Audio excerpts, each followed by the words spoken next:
Okay, ladies and gentlemen, we are rolling into another episode of the Candace Owens Show.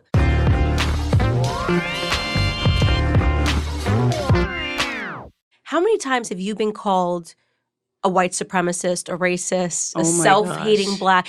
And this is incredible because you're from Africa, right? So this is the irony of this is like the whole Black liberal thing is you took us away from Africa and like, you know, and they always try to play the like we're African card, even though they've never been to Africa, have no idea what goes on in Africa, probably couldn't point out on a map. But now they are all about their roots. And now you have a person, perfect. She's born in Zimbabwe. She lived there for 19 years. She came to this country. She worked hard. You're a racist? A racist and a white supremacist. I get that all the time. And it's just shocking. I'm like, what do you mean? Like, what do you mean?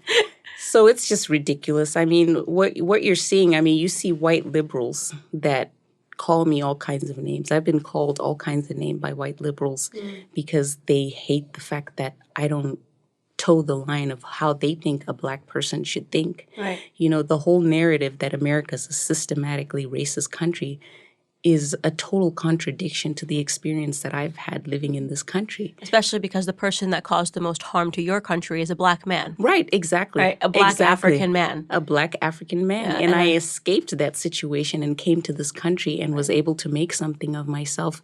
Whereas if I had stayed in my country under a Black president, I never would have been who I am today. Right. So it's almost like race doesn't matter. It's actually the values and the principles that people are putting into place. What a crazy idea. Right, exactly. And you and I share something in common, so I know that this must be something else you get. We are both in biracial marriages. Right. Right? So you came to this very racist country, America, fell in love with a white man. Yes. Right? And you have biracial children. Right. So are your children half oppressed and half privileged? That's what I keep asking myself.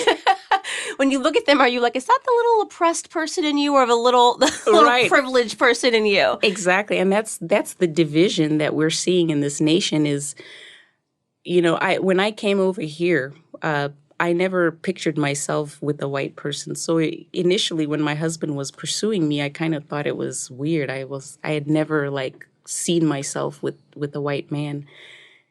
But, and I was actually surprised because in Zimbabwe, you know, we have white people in Zimbabwe, but white people and Black people usually don't marry. If you see an interracial couple in Zimbabwe, it's usually a white person from outside the country, like from Germany or Sweden or whatever.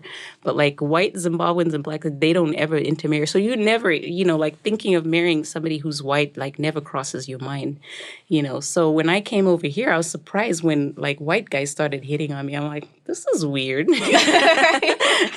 Especially in a racist country, right? Exactly. You have a chance for upward mobility. Exactly. Doesn't matter where you start, you can finish on top, you can move.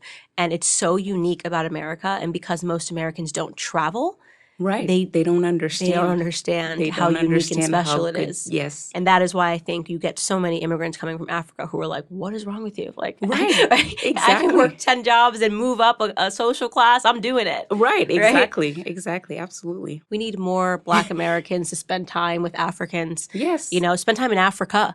I always say if I become president, I'm going to do a trade program. So every Black American is like, I hate America. You took us from our, I'm going to be like, we're going to take you right back to you're right, we did that. We're wrong. And we're going to bring you right back to Africa. And we're going to do a swap program. So for every person that's complaining about America, there's an African that can't wait to get to America and would die for the opportunity. It would transform America. Yes, it would. In seconds. It's easier to yell and scream about racism than it is to look at Black people and say, we have to change our behavior. We have to do better. Right. And we have to raise our game.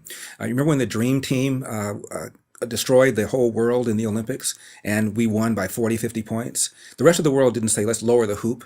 Let's widen the hoop for us. They got better. They raised their game. And the rest of the world is no longer getting destroyed the way they used to. We need to raise our game. We need to graduate from high school. We need to stop having children outside of wedlock. We need to do the right thing by the children that we bring into the world. And we're not doing that. That's exactly right. And we're not competing. And what I think we're suffering from also is this, we have no self-confidence. We don't think we can't. Like we've been sold, and I think from the time that we step into school, that we can't, right? Here are the reasons you can't. We are handed so many excuses before we even get out into the real world that it's become a plague on Black America. One of the last times I was on CNN, I mentioned a poll that was done by CNN and Time magazine in 1997.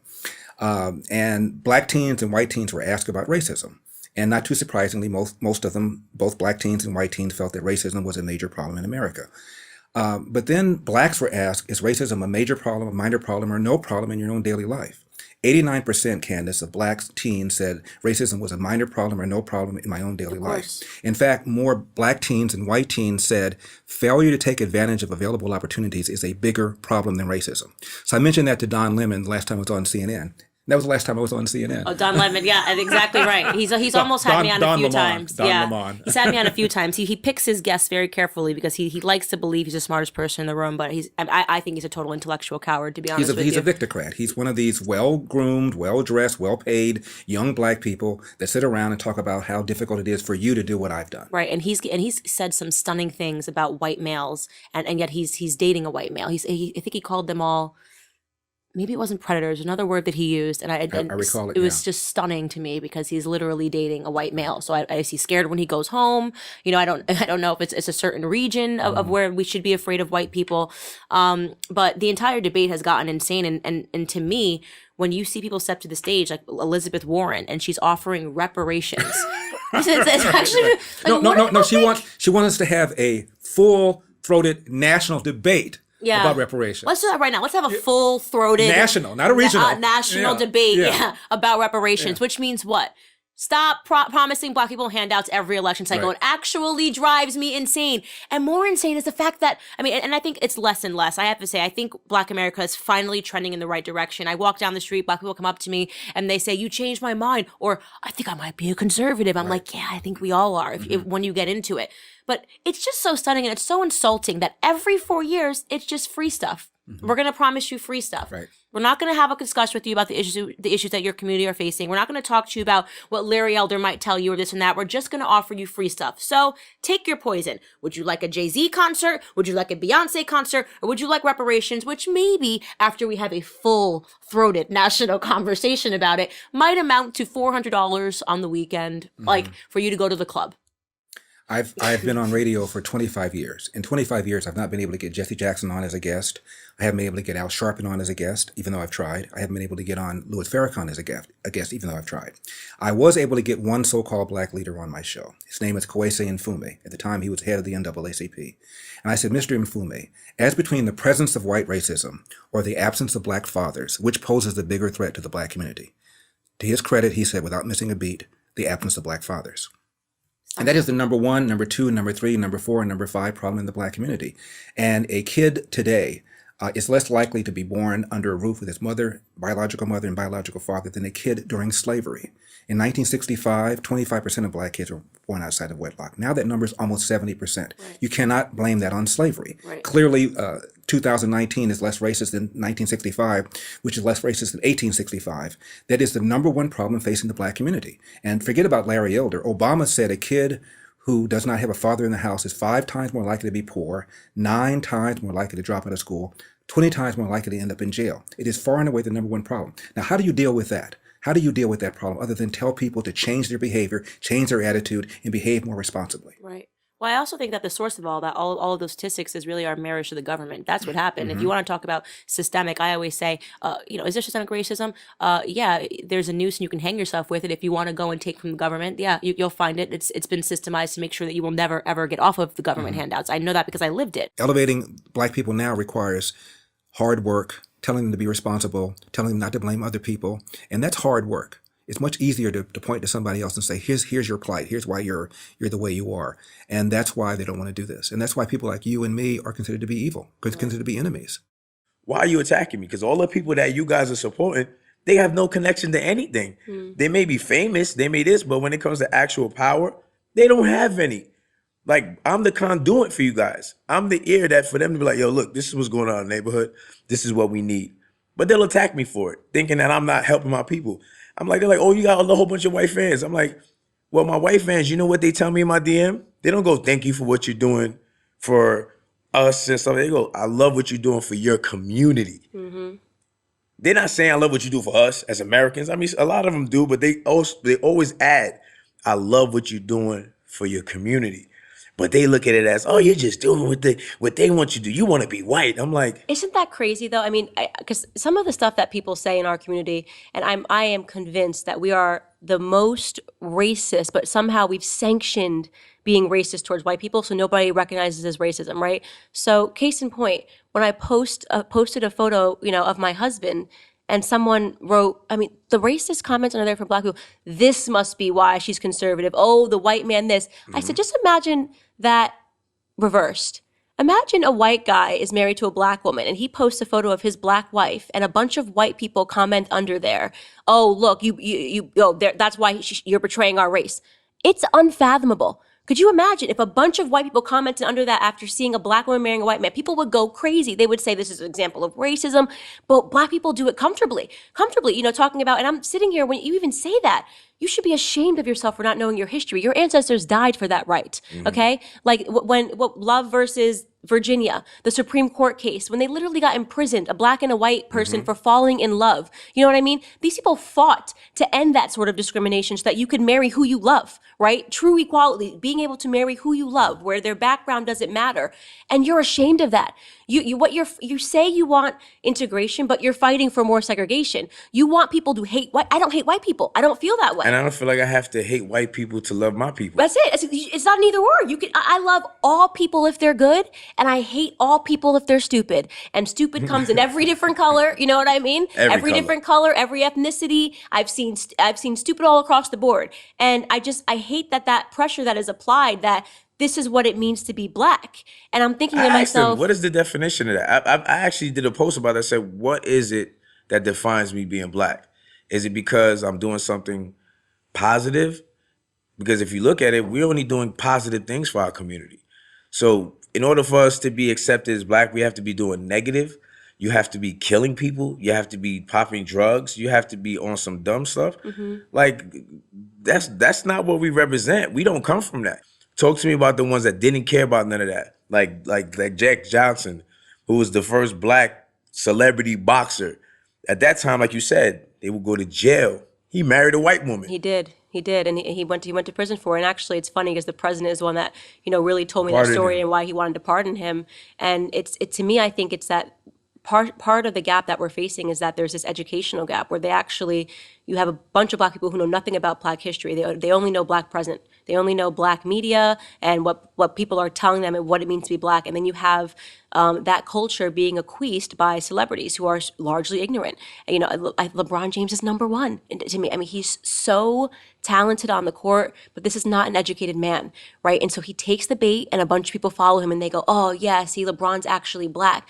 LeBron, you are hurting Black America when you lie, when you don't research the fact, when you send a tweet and say we're literally being hunted, absent any facts. You're not a hero in that regard. You're not being a hero. You're being an idiot, and you're spreading that idiocy very quickly throughout our community. And your influence is huge. Your influence is huge. You have a responsibility to either shut up or research and know your facts, right? And if you're not going to research and know your facts, then we just need you to play basketball because you're brilliant at that, right? And you should be celebrated on the court. You're an amazing talent. But when you have our people outside from behind your Bel Air multi-million-dollar mansion, right, having them run outside, moving now quickly to this defund the police, it's not going to hurt him. He's got private guards. Of course. This man has a white chef, a white guard. I said this, white chef, white gardener. He's got white people waiting on him hand and foot. Let me tell you, if that is racism, I want it today.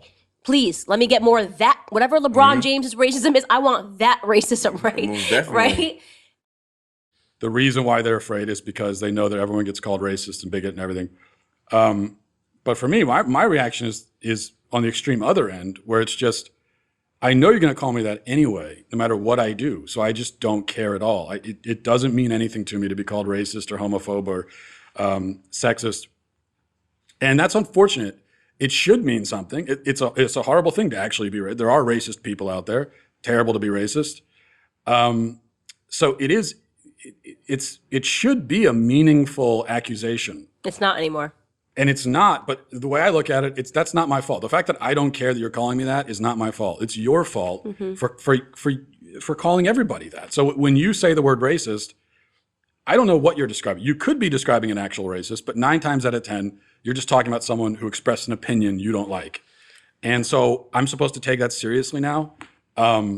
So for me, it just doesn't. I mean, I'm going to be honest. Like, I think if you're going to make an argument that we live in a society where racism is rampant, then you're talking about racism towards white people.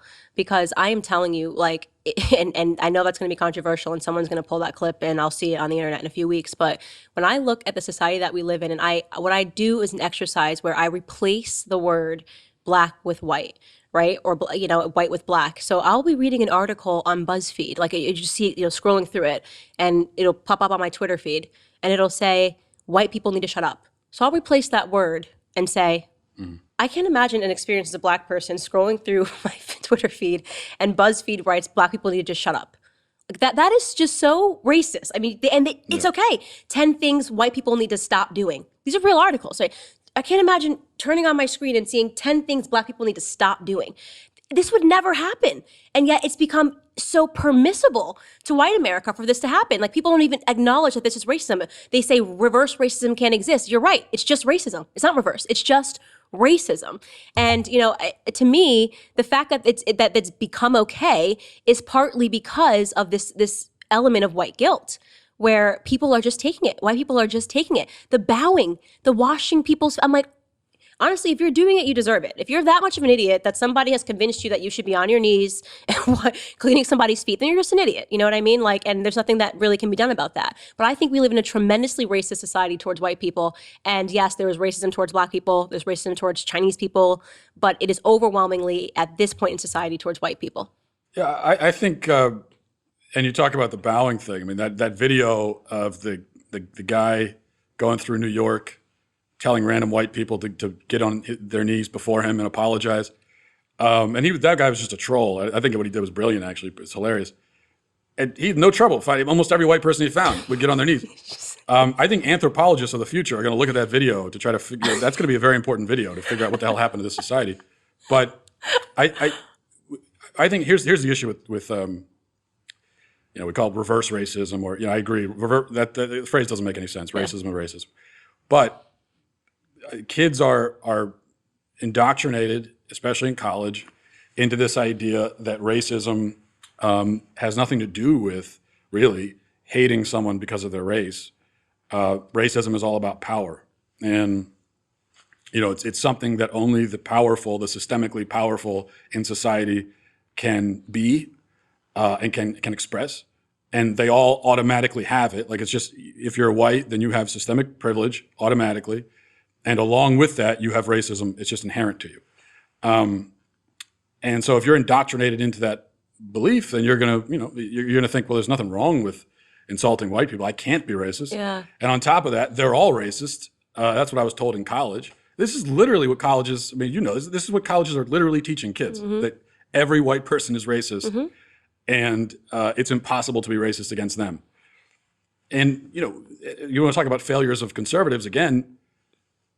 The left, you got far left radicals took over academia, absolutely took it over, and are now indoctrinating, not just indoctrinating kids into far left beliefs, but we are paying tens of thousands of dollars to these institutions to brainwash our kids. On the first day, they're shown their safe space in the school, and they're all required to take what's called a diversity course. And in the diversity course, they're encouraged to go around the classroom and explain how they know that their skin color is wrong, what their white privilege affords them, and how they're going to try to fix it. Now, I play that game where I switch this scenario. That's what I always do in my head.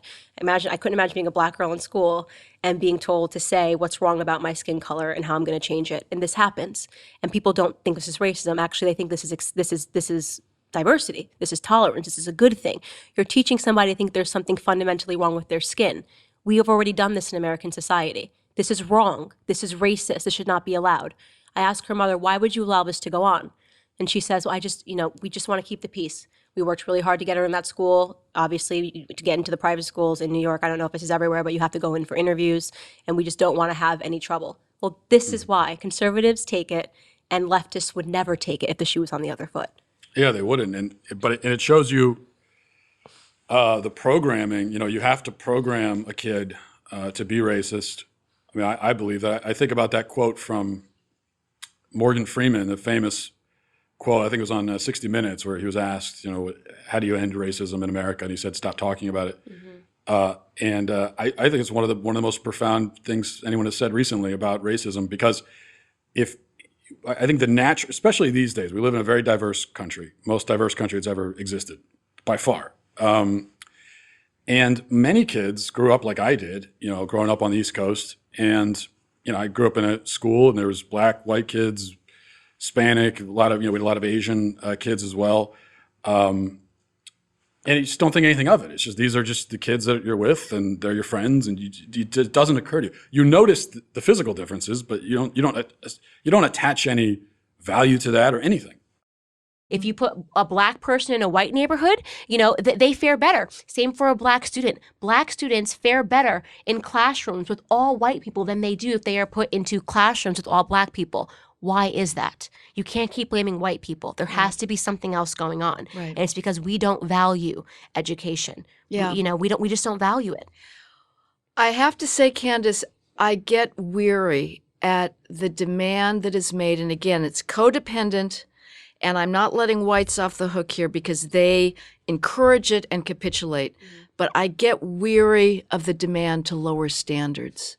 The racial preferences, we're getting rid of now SATs, we're getting rid of GREs in graduate school. Engineering departments are getting rid of GREs in math to be an engineer. It's just extraordinary because they all have disparate impact.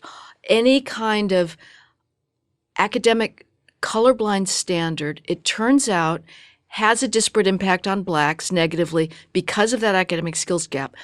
Why don't you say, I'm going to meet the damn standard? Instead, the demand is always lower the standard to let me in. And again, whites give in and they say, okay, you're right. It would be racist to expect you to have the same academic profile as whites and Asians to be admitted to this school. Therefore, we're going to have over a standard deviation below of SATs and GPA to let you in so that we can have our wonderful diversity. And of course, as you well know, that policy of lowered standards in, say, college admissions produces mismatch. The blacks who were let in under those lowered standards cannot compete as a female wouldn't. This is not about race, it's about preferences. If MIT admits me because it decides it needs more females and I have a 650 on my math SAT out of 800 and my peers have 800, I'm going to flounder my first year. I'm going to drop out of freshman calculus. I'm not going to keep up. And I'm going to decide I'm not set out for a STEM field. Same thing with blacks when you admit them in with preferences. Now, those blacks who are admitted on the same standard do perfectly well. Everybody should be matched to their academic skills level. But instead, nobody's saying meet the damn standard. I have a thought experiment.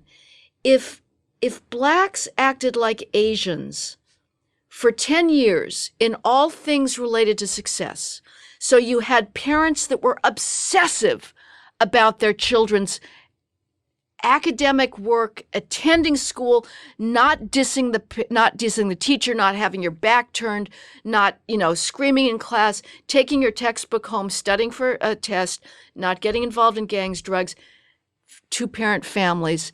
If after 10 years of that sort of Asian behavior, we still saw racial disparities, at that point, I'm going to start listening to you talking about systemic racism.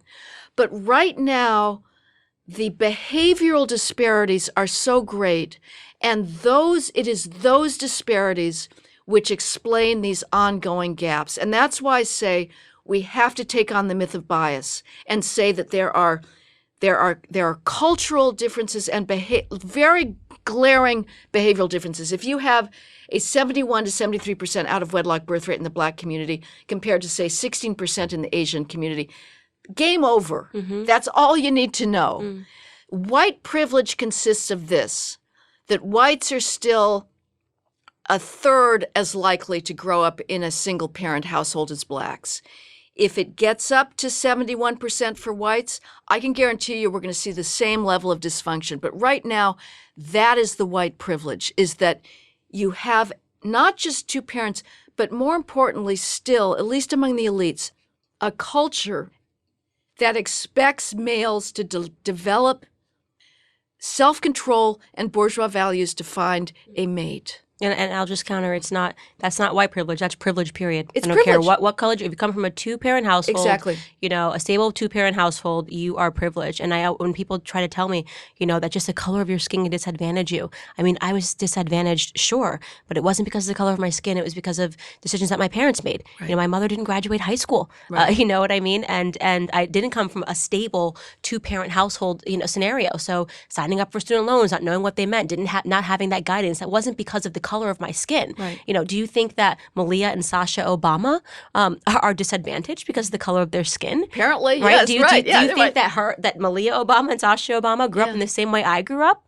And if your answer is no, then you are acknowledging that what we're talking about has nothing to do with racial differences or racial disparities. Right. They are disparities and they are privileges that are afforded, but it has nothing to do with the color of our skin. You can have the same exact privileges if you make the same exact behavioral decisions. Exactly. And that is so important. And I just, I beat that drum every single day. And I say all the time, I am not fond of what Black culture has become. And, it's disintegrated. It disintegrates every decade. It gets worse and worse. Right. I consider myself to be a Black American from the 1950s, 1940s, my grandfather's time when they grew up, and it was about respect, values, hard work.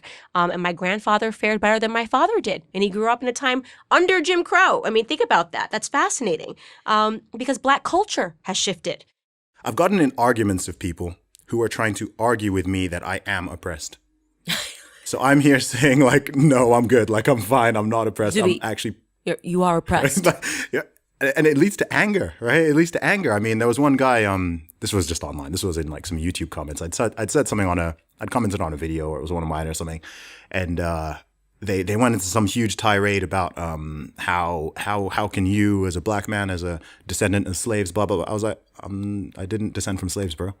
Because he automatically assumed I'm Black American, right? And I was like, my ancestors weren't slaves, man. That's not even my history.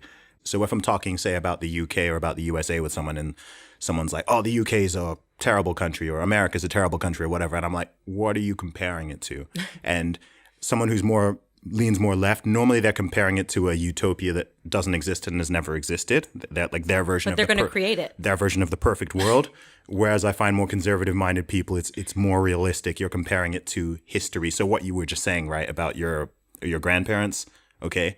So, and myself, my grandparents grew up in Nigeria and, would have lived a much harder life in many ways than I have and my siblings have and everything.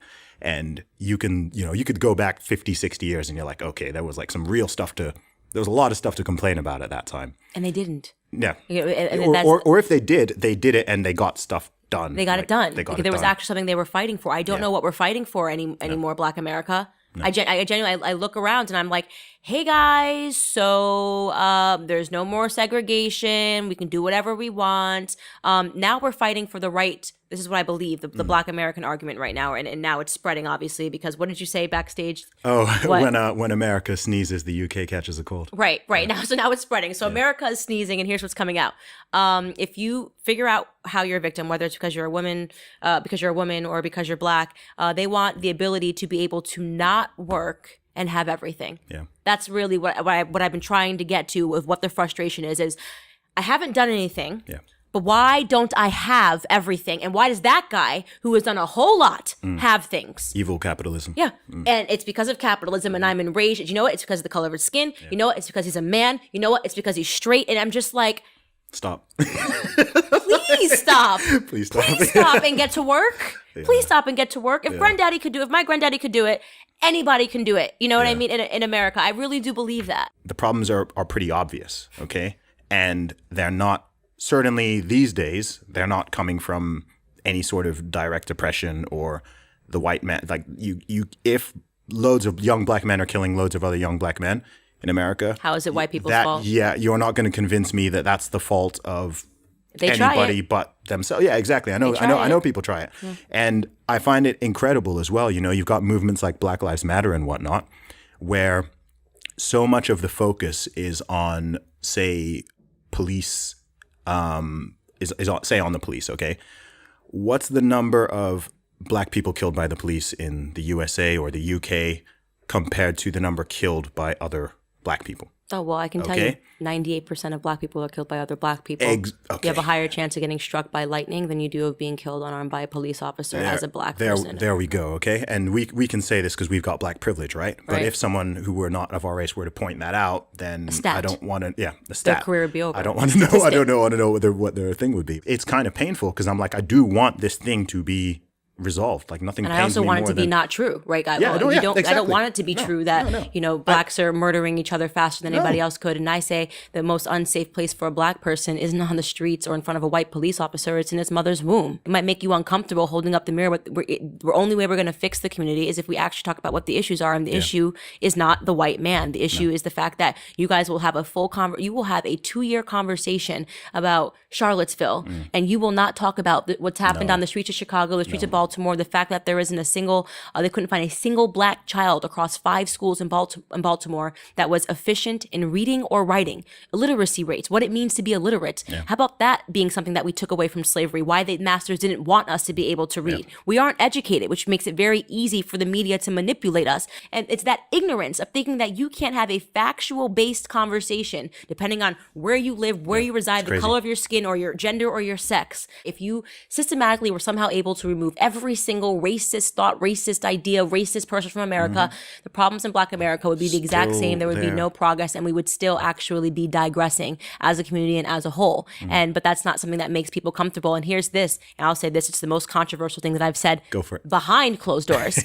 If you are, in fact, a white supremacist living in America today, the best thing you can do is sit back and enjoy the show. Yikes. Sit back and enjoy the show, because well, why go kill a black person when you know that at faster rates black people are killing black people, right? Why go advocate, even speak to the black community about the population when you know that we're aborting our children at a faster rate? Sit back and enjoy the show, because why do anything in the public school system when you know that right now literacy rates are dropping within the black community? Nobody's talking about it. Do nothing if you are a white supremacist in America. And that is a very sad, hard truth to hit at. And I'm going to get in trouble for it, because you know why? It's true. And people don't like truths because truths don't always feel good. Nope. Ooh, that was powerful. Thank you guys for watching the latest episode of the Candace Owens Show. I hope you guys enjoyed the conversation as much as I did. As many of you guys already know, PragerU is a 501c3 nonprofit organization, which means we need your help to keep all of our content free to the public. Please consider making a tax-deductible donation today. I would really appreciate your support.